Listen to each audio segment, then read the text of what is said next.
Shalom Bachar, que Hachem vous protège, vous donne la santé, la joie, la prospérité, Keneratson. Aujourd'hui, je vous raconter une très belle histoire qui s'est passée il y a longtemps. Il y a une fois un monsieur de Genève qui m'a invité chez lui à Genève pour, pour la journée, pour voir toute sa famille, etc., etc. C'est ce que j'ai fait. Il s'appelle Monsieur Bruce Rappaport. Il avait des banques.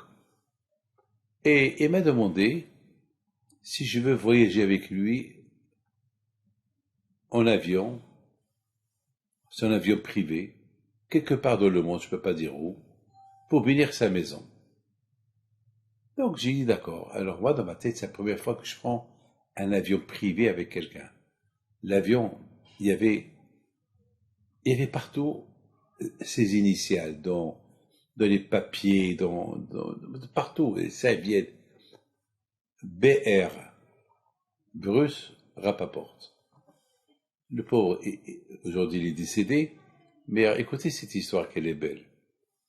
Donc, dans ma tête, j'ai cru que dans son avion privé, il y a là-bas un bureau où il travaille, il téléphone. C'est un monsieur très, très, très important, un commerçant.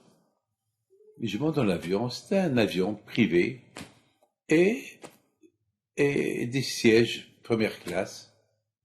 On nous a servi un repas.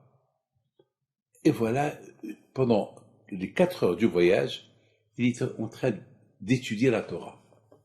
J'étais choqué. Alors moi aussi, j'ai étudié la Torah. Et à un moment donné, il vient vers moi et il me dit, ça va, tout va bien, bientôt on va arriver. Je lui dis, monsieur Rappaport, j'ai pas compris une chose. Moi, vous êtes un homme de commerce, un homme d'affaires, un homme d'argent. Vous avez des banques. J'ai cru que vous allez être occupé avec vos affaires. Et là, je vois que vous êtes en train d'étudier la Torah.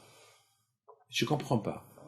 Il me dit, Rabbi David, je vous raconte une histoire. Moi, j'ai jamais étudié la Torah dans ma vie. Mais depuis quelque temps, j'ai étudié la Torah. Pourquoi? Parce qu'une fois, je devais inaugurer une station de bus quelque part. Et cette station de bus, elle porte mon nom. Mais c'est moi qui l'ai financée.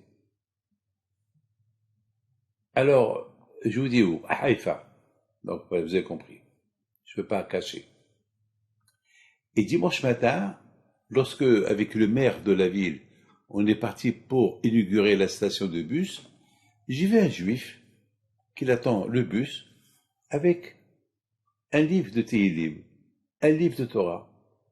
Alors, je vais vers lui, je lui dis, même en attendant le bus, tu étudies. Il me regarde et me dit, c'est vous, monsieur Rappaport? Ils ont beaucoup écrit sur vous dans les journaux cette semaine. Et il m'a dit une phrase qui m'a choqué. Après 120 ans, vous allez prendre quoi avec vous là-haut? L'argent, il reste là. Ta femme et tes gosses, ils restent là. Tes banques, ils restent là. Tu prends quoi avec toi? Ben, ce que tu vas prendre avec toi, si tu as étudié la Torah dans ta vie. Parce que là où il ne faut pas te demander combien d'argent tu as fait, combien des reçus de mitzvot, parce que chaque mitzvah que tu fais, tu as un reçu. On te donne un reçu. Ils vont te demander les reçus des mitzvot que tu as fait. Alors j'en profite. J'attends le bus, j'étudie. C'est ça que je vais prendre avec moi. Et M. Rappaport, il me dit, ça m'a choqué, ce qu'il m'a dit ce monsieur-là. Et depuis, j'ai commencé à étudier. Chaque fois que j'ai le temps, comme dans l'avion, j'étudie au lieu de voir les télévisions, des films, j'étudie parce que je sais, c'est ce que je vais prendre avec moi. C'est une belle histoire. Voilà, que le bon Dieu vous protège et vous donne la santé. Amen. Simplement, je voudrais ajouter une phrase qui est très importante.